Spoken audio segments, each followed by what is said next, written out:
Good afternoon, and welcome to the Senior Moment. This is Connie Clark with Home Helpers, and first off, I want to apologize for my voice. My wonderful husband shared the cold that he acquired somewhere along the line with me.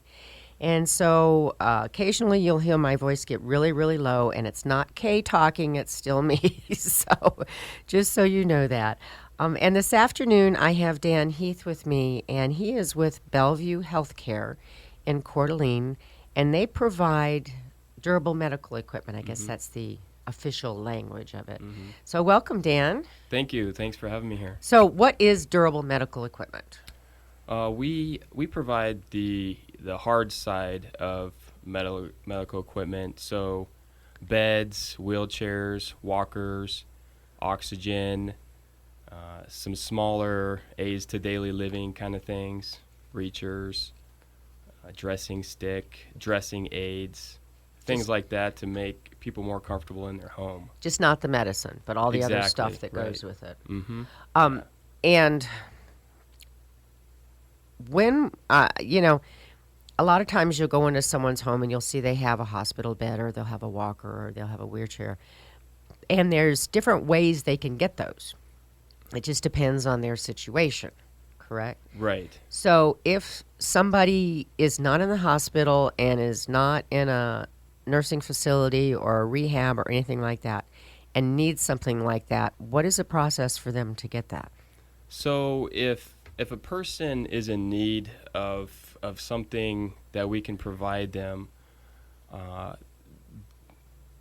what they can do is go through hospice. Well, it's two different questions. One would be stuff that they would pay privately for, and the other one would be stuff that's covered by their insurance or Medicare. Right. So privately, they can just come in and get it off the shelf. Correct. But if it's Medicare or their insurance, they can go through hospice. What if they're not on hospice care?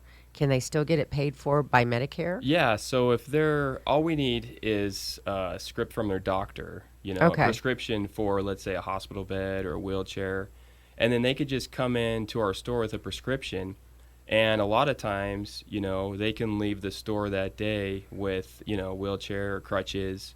We do a lot of that kind of thing. We work a lot with,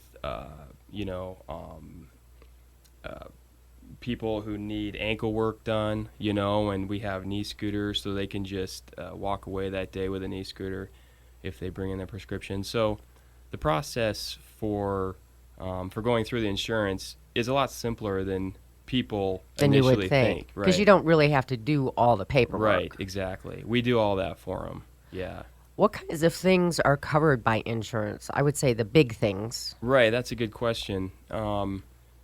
The hospital beds, wheelchairs, oxygen, of course. Oxygen's kind of a different deal because we need the doctor's prescription specifically for oxygen and the length of need that they need that. But those bigger things are we can bill the insurance for, and they need prescriptions for. If they just needed crutches or something like that, they could come in there and they don't need a prescription. They can pay privately for those smaller kind of items. So the things that are not necessities, I would say. Right. Is that a good way of explaining it? Yes. That's exactly how the insurance sees it. We do a lot of Medicare insurance work, and the way Medicare looks at it is, if these items are medically necessary or not. And that's kind of how they determine who qualifies for it. So, someone wants a reacher or a dressing stick or something like that. Medicare looks at it, and so do a lot of other insurances. They look at it and they say, well, you know what, that's not really medically necessary based on your condition. And so, we're not going to pay for these certain items. So that's kind of how that works. Okay, so that would be if you were home and you weren't in a facility. What about if you're in the hospital? Let's say you go in the hospital for something and now they're going to discharge you home. And all of a sudden, when you're home, magically all this stuff appears. How does that work? So, and we do a lot of work with hospitals because of course, hospitals, same with rehab gyms, they have a high turnover, of course. People are there for a short period of time. They're having their surgery done or whatever the case might be. And so to prepare their home, they give us a call, or the discharge planner, social services, they'll give us a call, fax us over the order, and then we can set up everything in their home so everything's ready to go before they discharge. So they'll be all set up at the home. So that would be something that the hospital people arrange. And then Yeah. if you're in rehab, then the rehab would do the same thing. They would arrange that. Right. Yep. Exactly. We work with a lot of PTs and OTs, and they just give us the order or call it over the phone, and then we can have it out that day. We deliver a lot of things also to the hospital for discharge. So if a person had a patella surgery, or hip fracture or something like that, where they need assistance to discharge, then they'll give us a call, and we'll send over a wheelchair or walker so that they can discharge. So they'd have that wheelchair or walker to take home with them Right. versus the one that the E- hospital uses to wheel them out. Exactly. Yeah. Okay. Yeah. And you had mentioned hospice, and so you work when someone's in hospice and they need all those equipment. Hospice arranges for that too. Yes, correct. Our company started back in 2000, and it's a small company, and we're really community oriented, community minded, and we really like to work hand in hand with the patient, which makes us really good partners with hospice. And our owner, that's his kind of method of expansion, is first, when we go to an area, we look at the hospice in that area, and we talk to them, and then we get contracts with local hospice organizations, and then from there we provide all their equipment needs, whatever they need. We get it there. Now, what happens if the person gets better or passes away or goes into a facility and doesn't need that hospital bed anymore? Does the family need to call you, or does the doctor arrange for that, or the facility arrange for the pickup of that equipment, or what? So if the patient was on hospice, hospice would notify us, and then we would go out there and pick it up. Most of the time, same day or next day, just because it's been our experience that with medical equipment in the home, that's kind of a reminder of that person who is just there in that bed or in that wheelchair. And when that person passes away, it's hard for that equipment just to sit around. For them to look at it. Exactly. It reminds them of that person. And so we like to go in there and be really efficient in helping them out by picking up that equipment. If it was just if we're just billing insurance for it, we're going through insurance. Next, the power of attorney or whoever is responsible would give us a call, and then we can go and pick. So if up. it's private insurance, not not hospice. Correct. Okay. And that would be Medicare also? Yes. Yeah. It gets insurance is really tricky, especially around here. Medicare funds hospice, but hospice is kind of its own entity. So hospice is a really good program for people because they don't charge anything to the patient. And so Medicare kind of just covers that portion if you go to hospice. If you go right to Medicare, then of course you're going to have, your copay or whatever applies. All those things. Mm-hmm. Now, how can a family, because I'm talking from experience and my memories here, how can a family know when they've had a loved one that no longer needs equipment at home? How do they know what piece of equipment goes back and what piece of equipment stays?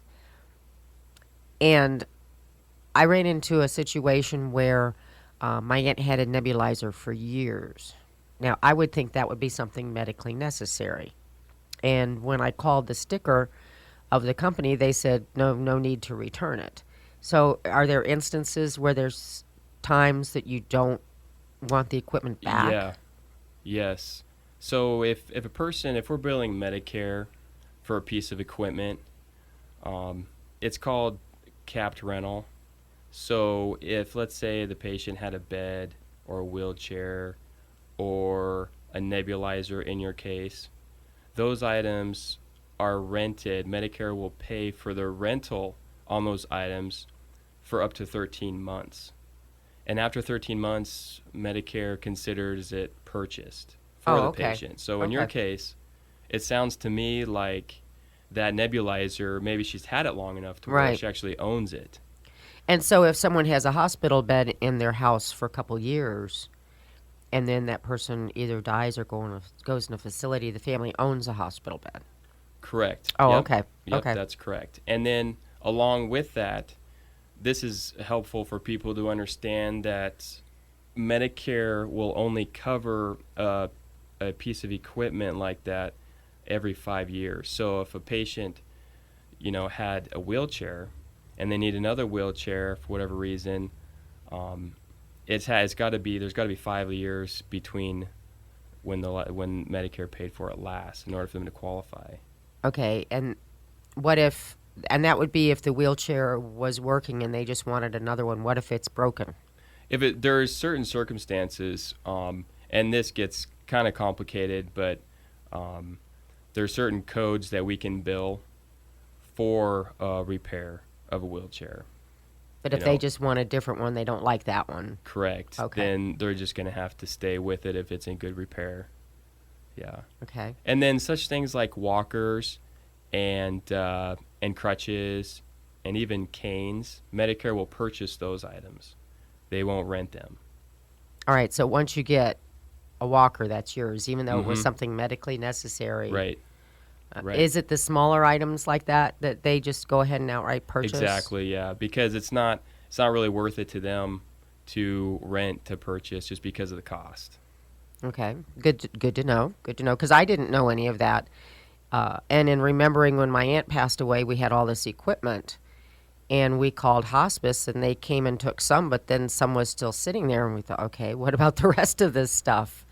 You Right. know? Yeah, and it's been my experience that we get a lot of calls from people who have equipment that they own, and they call us up wondering, what they can do with it.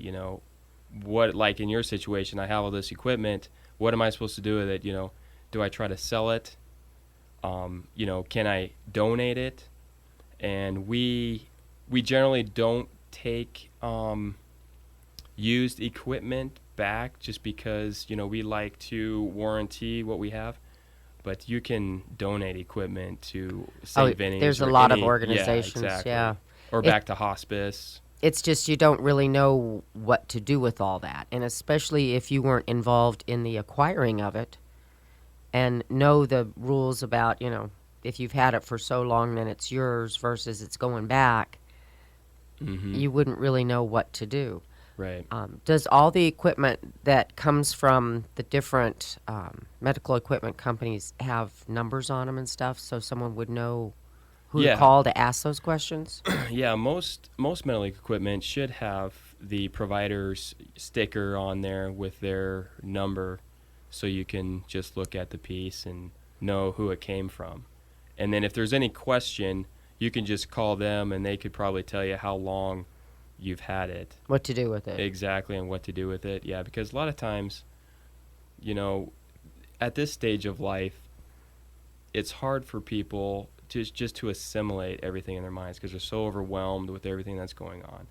And so it's the better we can be at communicating with the patient and their family, I think it's a comfort to them, to know that we're not just equipment company supply, that we care about their needs, and we would like to help them out and to make them feel comfortable as we can from our side. Now, I know there has been a lot of innovation in the medical equipment over the past 10, 15, 20 years. How would you find out if you have something in your home that there's something now better that you could use? How would Um, you know that? You know? yeah, you could. I know the I know the internet is a wealth of information now. You could look something like that up.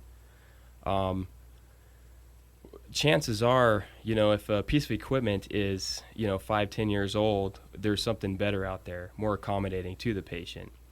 Just for instance, we carry a line of wheelchairs, you know, and there's so many accessories you can put on wheelchairs nowadays, to make it more comfortable, from, heel floats for the patient's feet to different custom backs, to different heights on the wheelchair and cushions, air cushions, gel cushions, foam cushions, combination gel foam. There's a lot of different things out there that weren't necessarily available, 10 years ago that a patient can be eligible for when they might not even know it. Really? And they would pay for those accessories So in some to add on? Or? yeah, in some cases, in the example of the wheelchair, Medicare will cover many of those additions. So let me ask you a technical question here now. You've got a wheelchair and you've had it 4 years, and now you're in need of some additional piece to go on there because of something has changed with you. And the wheelchair you have doesn't have the slot to put that thing in. If you're following what I'm saying, would they then give you a new chair? If your condition has worsened to the extent that it warrants a Whatever new that new exactly piece a is. new design chair, or maybe a new chair altogether. You could go from a manual wheelchair to a full electric with all the bells and whistles. If you can't roll yourself. Exactly. Yep. Oh, okay. And with the right documentation to justify the decline in condition, if you're working with a therapist or whatnot, Medicare will likely pay for that, For the new one. for the upgrade. Sure, yeah. Interesting. Well, I want to talk about some of the things that are out there because every time I walk through a medical equipment showroom, if that's the right way to say it, I see all kinds of new things in there that I just think are so fascinating. So I want to talk about some of the stuff that's come out to help folks. But we need to take a break, so we will be right back.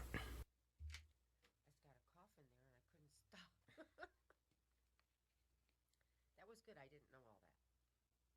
Do you push something when you just start talking again and then she comes in here and says The first time I pushed something, I messed it all up. So I have instructions. Don't push anything. We'll fix it. So, can we talk? Tell me, some of the new innovation things that have come out within the past couple years for anything from beds to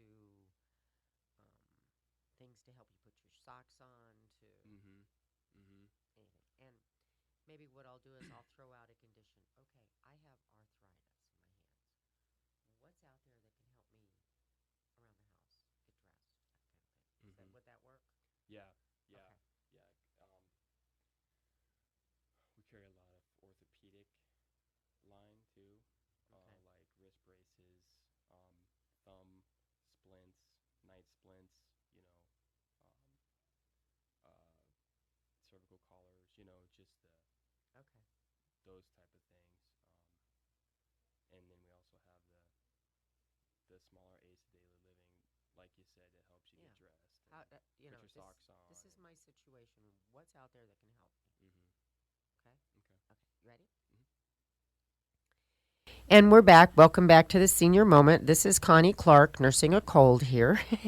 And this afternoon I have Dan Heath with Bellevue HealthCare, and we've been talking about durable medical equipment. And the first part of the program, we talked about how you get medical equipment, what process you would go through if you were in the home or if you were in the hospital or if you were coming home from rehab, and how you work with insurance to get all of that done. And now I'd like to talk about some of the new things that are out there because every time I go into one of these medical equipment companies, I stop and go through and look at all the walls because they have such interesting things in there. I think with us baby boomers getting older, the innovation has been coming fast and furious to find new things for us to age, if that makes sense. Mm-hmm. And so let's just give an example. Someone has arthritis in their hands. What's out there that can help me get dressed, work around my house, that sort of thing, and be able to do it when my hands aren't functioning like they're supposed to? Right, that's a good question. Recently, we've increased our orthopedic selections, and now we carry braces, hand braces, thumb splints, wrist braces, cervical collars. So in your situation with arthritis in your hands, we could set you up with a like a hand splint or brace or something like that for your hands to help with immobilize your hand. And then we have a variety of dressing apparatuses that will help you facilitate to get dressed, from button hooks to dressing sticks to, we even have weighted forks and spoons and knives that are bendable and they're weighted so that you can tweak them just in such a way to help you To with fit your feeding. hand. Exactly, yeah. Wow. Yeah, and you can actually slip it on your hand so you don't even have to grasp it. It's just on there to help, with feeding and stuff like that. That would help with a lot of different conditions. Yeah. One of the neat things I saw that my aunt had when I went up to visit her before she passed away, she always wore stockings. And it was these two little things that looked like PVC pipes with a rope on the end. And that's how she got her socks on. She put her socks in that and then just put her foot in. And I thought, that is the neatest little contraption. So, Yep. they've come up with all kinds of things. Oh, yeah. Yeah, we've got those sock aids in that situation, terry cloth and hard sock aids to help with putting on stockings. We also have a whole line of compression stockings now. That's getting big. You watch Sports Center, you watch, your favorite basketball game, and all these guys are wearing compression stuff. Or in the Olympics, the gals were wearing the compression leggings and such. More and more doctors are prescribing those things for patients with edema and such things like that to help circulation in their lower extremities. And so we carry a whole line of that. And I actually just learned today that Medicaid, because a lot of patients are on Medicaid up in here, and Medicaid will cover the compression stockings. Does Medicare? Or is it just Medicaid? Medicare covers the higher compression, the over 30 compression. And that's what, the pressure on the leg? Exactly. Okay. The compression on, that's in the stocking itself. And those higher compression stockings have to be prescribed by a doctor. Anyone can come in and get a 15 to 20 or even 20 to 30 compression and just pay cash for it. But those higher compression stockings need to be ordered by the doctor, and we can run that through most major insurances. Is that true with Medicaid too, that it would only be the 30s, or would it be the others also? No, it's the same The with 30s. Medicaid, yeah. And because I've never heard of this before, so me walking in there, I guess I would want them so that I would have better circulation in my legs, Correct. especially maybe if I'm traveling or something like that. Mm-hmm. Mm-hmm. So would I have the lower number, the lower my age, or the lower my body weight, or what? I think it also has a large part to do with the application. What are you using them for? If a person is healthy, they're in good. They don't really have a medical condition per se. That is probably going to be 15 to 20. That's a normal average compression, for athletics or for travel, something like that. If a person is in a wheelchair and they're wheelchair bound, And their legs aren't moving and they're They're bent all the time. exactly. They have severe edema in their lower legs. They need those on there to help with circulation. Okay.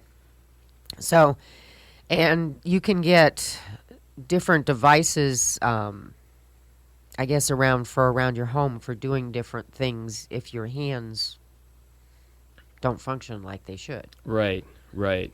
And would you have that there or that available? Yes, yes. We have all an assortment of, we call it aids to daily living. Those smaller things that aren't necessarily going to be covered by insurance, but really make life comfortable and just easier to live day to day. From toilet seat risers to reachers, so you don't have to bend down to pick things up. Um, we've got we just have an assortment of different things that are available. And so if somebody, let's say the person, and you made me think of it when you talked about the toilet extenders, Mm-hmm. they have trouble getting up and down. Mm-hmm. So you would have things like that. Right. You have the chairs that come up. Yeah. Yeah. Exactly. We have. I mean, if you want to get into the higher end things, we have wheelchairs that you can roll into a shower, so that the patient can take a shower, and then you can wheel it over the toilet because it's got a hole in the seat. And so really the patient can experience everything we do if they're really limited mobility with things like that. Interesting. And I have seen also, we keep talking about wheelchairs. I've seen where they've got portable ramps and things that you can carry around in your van. Yep. And Yep. then when you go someplace that doesn't have a ramp, just put it on there. Yep, that's exactly right. Yeah, we carry 4-foot, 6-foot, 8, 10-foot ramps that we call them suitcase ramps because that's what they do. They fold up and they've got a handle on it, so it's really nice for portability reasons. Works great for getting. Let's say you want to get the wheelchair into the back of your van or whatever, or you just want to use it at your house over your steps, but you don't want something permanent, because maybe they're going to move to a facility or something like that. So you don't want to build anything. Exactly, right. So we can just rent those out to you, and then when you're done, just come and pick it up. Well, and that'd be great, too, because if you want to go visit your grandchildren or something, and if they have stairs in their home or into their home, it might be an issue every time to get up and down those stairs with your wheelchair. And if Yep. you had this, you could just set it up and forget it. And I even saw where they had little things for room dividers. Sometimes rooms have that little ledge when you go from one room to the other Yes, that go over that, too. yes. We do have threshold ramps. They're rubber, and we just lay them down, and it makes that transition a lot easier for people in that situation. Do you have a lot of the homes, the door into the bathroom is smaller, which doesn't make any sense nowadays, but do you have wheelchairs that are not as wide that will fit through that? Yeah, we do. We have wheelchairs in different widths, and what we like to use in that kind of situation, because a lot of homes around here that were built in the 50s and 60s, they have, like you were saying, just Little tiny tiny doors to yeah. the bathroom. And so we have what's called a transport wheelchair, which you cannot self-propel. Someone has to push you, but those are very narrow and I think are appropriate in that situation to get them in there. So if you were renting or something like that and you couldn't do any construction on the door, you could at least have something that could get you into that room. Right. Yeah, exactly. Because that's a big concern for people. And I've been in situations where, they've just had to do remodel work to widen the doors, to make it accessible, because especially nowadays, a lot of adults and a lot of, the baby boomer generation is now having to take care of their Of their parents. parents and grandparents. Yeah, yeah. And so they have to retrofit their homes, and they have to widen doorways, and they have to look at things from the perspective of, you know, we want to take care of our parents. You know, we don't want to put them, in a facility or a home. So we need to make what we have work. Make these accommodations. Yeah. So part of that is expanding doorways, putting in ramps, putting up grab bars, which we also have, in their showers and around different spots to just accommodate their new lifestyle. There are so many things that are available. And again, I really think it's because us baby boomers are coming into this and we're demanding that we have things that help us, like the portable ramps. I mean, there's people and I just learned this past couple days, there are people I know that don't have ramps in their home because, they're going to move or they don't want to build them. And I don't think they know there's portable ones out there they can get that are not a permanent structure onto their house. Right. And once again, something like this, Medicare wouldn't cover it, but they're not as expensive as one might think. Sometimes people, when they just think medical, anything, whether it's doctor, whether it's x-rays, whether it's MRI, whether it's equipment, whether it's pharmaceuticals, all you can think of is going to cost me thousands and thousands of dollars, and, a ramp, 6-8 foot ramp, we're only talking, $400 or $500 to purchase it, so it's, and they're aluminum, they're lightweight. So there's some things out there that are still affordable for people. And they also have lifts to help people get out of bed that are unable to. Yes. We have hydraulic patient lifts that do help people. If you're just if you're a woman and you're taking care of your mom and you don't have the strength, to lift her up and to wheel her into the shower or to the bathroom, we have those patient lifts that will help you do that, electric and hydraulic. And are those covered by Medicare also? Yes, they are, based on the medical necessity. So if the person is physically unable to get up, right? Yep. Then they'll qualify. Yeah, if it's needed for transitioning, and the patient is immobile, they'll qualify. Very interesting. Well, I'm going to take another break, but I want to keep talking about this because I keep learning more and more. It's so very interesting. So we will be right back. So there's one more segment? Okay, tell me what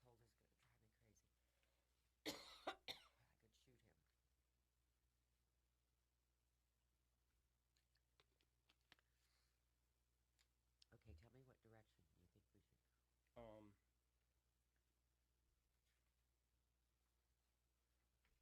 Well,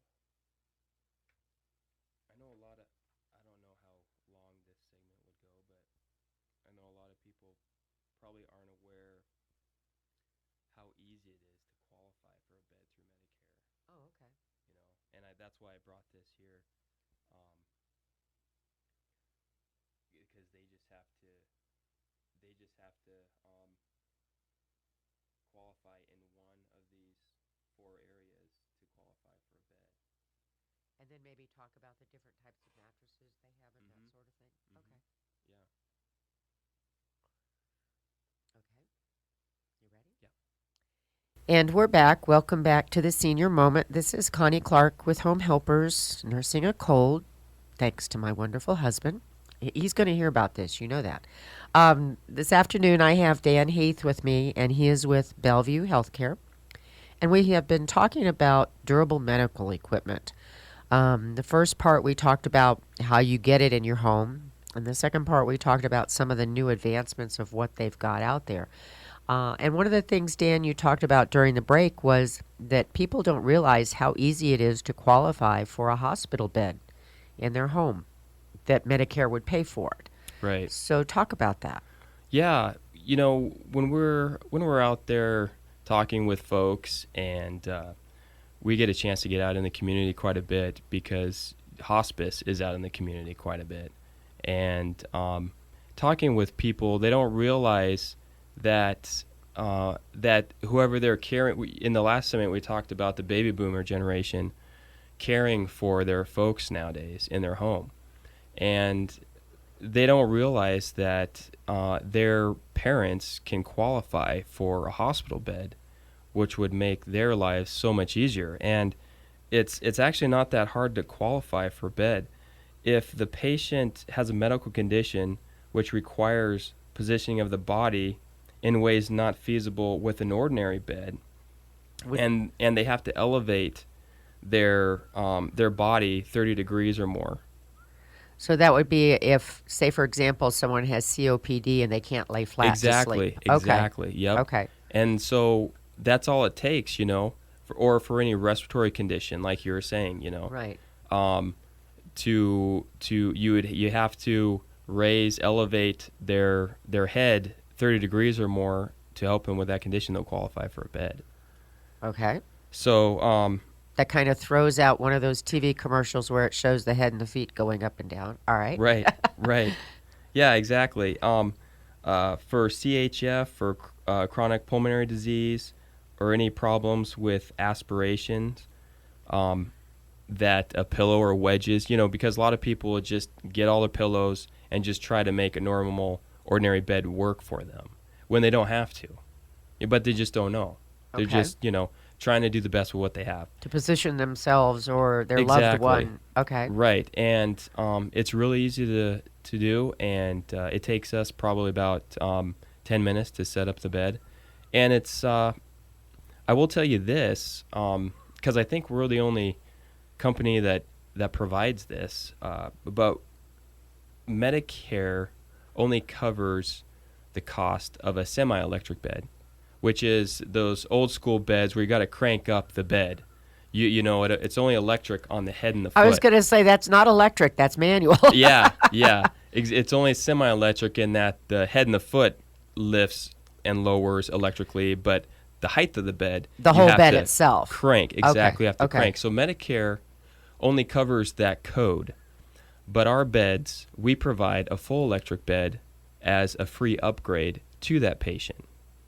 Don't tell any of our competitors. I don't want to get the word out, but we're unique in what we offer as far as beds go. Well, and that would put the person in the bed in total control of Correct. the position of their bed. Oh yeah, and then it helps the caregiver. They're not breaking their back trying to crank the bed up and down. Well, especially if you've got a spouse caring for someone who may have just as many issues but not quite as bad. That's going to be hard to do. Right. Yeah. And there's also a variety of mattresses that are available out there to help people be comfortable. We also provide another free upgrade, which is a mattress, a foam mattress. See, most mattresses out there you'll get with a hospital bed, they're just the spring mattress, like you'd have at home. Yeah, exactly. Okay. Right. And a lot of patients, as they get older, and they're just more sensitive. Their skin's more sensitive. Their body is just more frail and and sensitive. Especially if they're there a long time, you have the danger of getting bed sores. Correct. Because they're not moving around. That's correct, and we see that all the time. So what we provide is a stage one, a group one. It's called a group one support surface, and that we just send that out with every bed. And what is that? So that's a 6-inch foam. Think of like a really high quality 6-inch egg crate, and that gets you close. Okay. It's a really high quality foam. It's not as soft as an egg crate mattress, but there is some give to it. And the Group 1 support surface is actually for people who have skin issues, skin breakdowns, pressure ulcers. Is that the kind they would have in the hospital? They probably have something similar in the hospital. We also provide a Group 2 surface, which is an air mattress. Those are the ones that go up and down. Correct. They're really weird. Yeah, yeah, yeah. So what they do is they alternate the pressure, because a lot of patients have pressure ulcers on the trunk or the pelvis, or even legs and heels, and they need a sleeping arrangement where that mattress alternates the pressure to alleviate those bed sores. And so what we offer is an air mattress that does just that, and also circulates the air. The mattress cover breathes to circulate that air over their skin to help alleviate those bed sores. And so that's something they could get at home. Correct. Yeah. Yep. So those would be the reasons that you could get a bed. You just had to qualify for those, correct? Right. Yep. You just have to qualify for that. And so the 2 free upgrades that we offer is the full electric bed instead of semi-electric, and the Group 1 support surface instead of just a regular spring mattress. And then if they want to upgrade to a full air mattress, which is kind of like the Cadillac of mattresses, all they have to have is multiple stage 2 pressure ulcers on their trunk or pelvis. So if you have 2 stage 2 or more, or a stage 3 or 4, you can qualify for that. Then your doctor would just have to request it. Exactly. And then we would just need chart notes or supporting documentation to add to that for billing purposes. Because we've had a number of clients that have had hospital beds brought in because of different situations. And I think one of them, I remember, she couldn't get in and out of a regular bed. And so they brought one in so it could be lower in order to help her get out. Yes. And that's, unfortunately, Medicare and Medicaid, they won't cover the cost of what we call a high-low bed. And I think that was through hospice that they were able to okay. bring that in. Yeah. Some people like the extra low beds for transfers, for transferring to wheelchair, or if the patient has is maybe just shorter or something like that. We can provide that. It's an additional cost because the insurance won't cover that upgrade. So there's a lot of stuff that's available out there.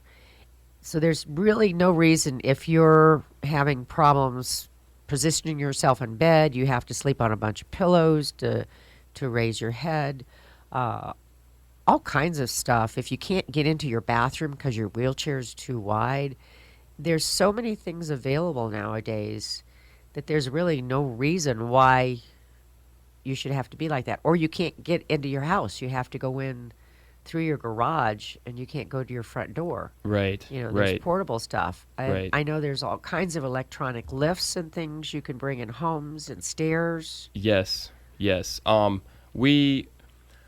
is a chairlift for stairs. We haven't gotten into that. I know our stores over on the West Coast have gotten into the chairlifts, which help to move the person up a flight of stairs that's wheelchair bound.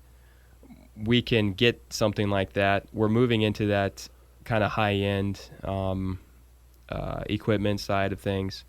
But yeah, like you said, there's a lot of things out there, and a lot of things to help make people comfortable in their home. Let me ask a question, and I'm going to put you on the spot here because I really don't know. If you've got a person that has mobility issues and they've got a walker, and getting them in and out of anybody's car is an issue, do they have things available to help with that? Portable kinds of things, or is it stuff that actually has to be attached to the car? Yes. Yes to which? They have. I'll tell you something that we have that some people use. It's a pivot disc, and you put it in on the passenger side, wherever the patient's going, and they can On the seat. on the seat. And if they sit down, then it rotates like a lazy Susan. That's what I was thinking when you said so that. you just set them down there, and then you can just pick up their feet and just rotate their torso around to get them in there like that. We also have the same kind of thing, except it's a disc that you stand on to facilitate transfers from, say, a bed to a wheelchair. So as long as you can get the patient standing on their feet for a split second, you can pivot on that disc and then move them around to a wheelchair, let's say. Yeah, because they would have to be moving their feet to reposition their body to sit down. Right, and a lot of caregivers can't sustain that weight for that period of time. So the more instruments you can have in your home to help you with moving more weight than you can do just by yourself. Yeah, because you don't want to get hurt helping somebody. No. And I've seen so many times that happens. And people don't realize how much strain you're putting on your back, when you're doing repetitive motions like this. You're constantly lifting people up, moving them around. It really wears on you. You don't even know it. Well, and if they slip or something and go to grab you, then that's really going to mess with you. Right. That's really interesting. Something you can put on the seat of a car, so it could be the passenger in the back seat, whatever, just so you could turn them around. Right. Is there any kind of, and I don't even know, handles or anything to help them get up out of the car, or is it just still have to just hold on to it? That's we have this this handle that we just started carrying, and it's actually a multi-tool. You can use it to break the glass, cut your seatbelt, or there's a hook that fits into your door hinge on your car, and it's a handle. So you can stick it in there when the door's open, and it's a handle there. You can just grab it, and it helps you lift you out of the seat. Really? So that's it's pretty handy. And so then you would just take it off and close the door. Yep, that's right. Yeah. I wish I knew all that stuff when I was taking care of my parents. Yeah. Because that was always an issue to get them in. You'd have to leave early to go somewhere, because it always took a long time to get out to the vehicle and then to actually get them seated and their legs around and in. And, right. And then the same way coming out. Right. And trying to get up, grabbing a hold of you to pull you up. Again, it's on your body. Yes. Yep. Yep. Yeah. It's tough. It's a tough to move weight around that's not yours. And what kind of stuff? All right, let's go back into the bathroom here. If somebody has a bathtub, I know they've got seats for walk-in showers and stuff like that. What if somebody has a bathtub? Is there something to help them to get over the tub rather than pulling it out and putting a whole new shower in? Yes. When we're talking about, retrofitting, people have to be conscious of how much it's going to cost. Yeah, because that costs a fortune to retrofit your shower. Exactly. And we have something called the transfer bench that actually saddles your tub wall, your outside tub wall. Okay. So it's a bench that fits partly outside the tub, but most of the bench is inside. Okay. So the idea is to sit on it when you're outside, and then what you do is you just slide in and have someone help you lift your legs up and over the tub. And that has like a lazy Susan on it thing too? We can get those, Okay. but this particular one doesn't. You just slide right in. You help someone slide you in once you're on there and lift your legs up and over. And then it works really good with a handheld shower unit to bring the shower down to you, because you'll be sitting down. Right. And it has a backrest and an armrest and suction cups on the inside to help grab the tub. That's a popular item.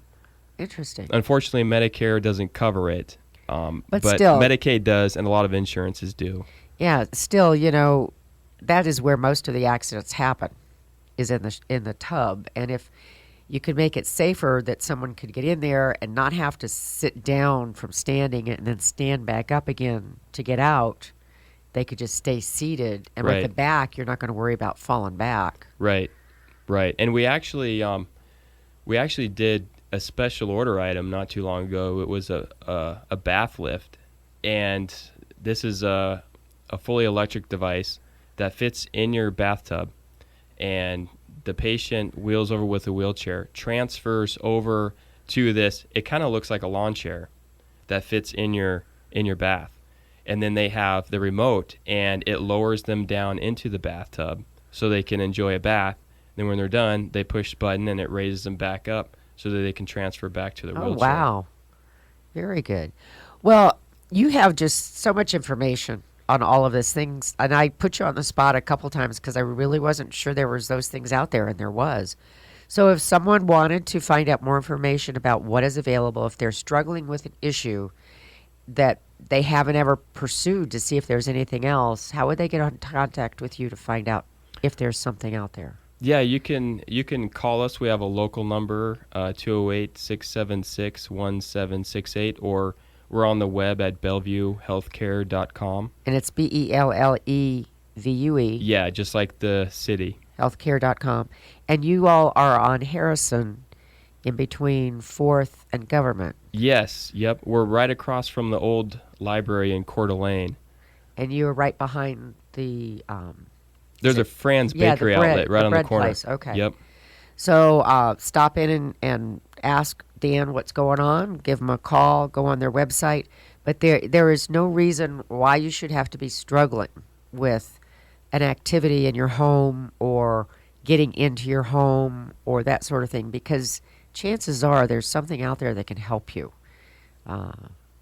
Thanks to us baby boomers. Well, thank you, Dan, for being with us today. Well, thank you for the opportunity to be here. And I hope I don't sound this gravelly next week. And you all have a wonderful afternoon. Good day.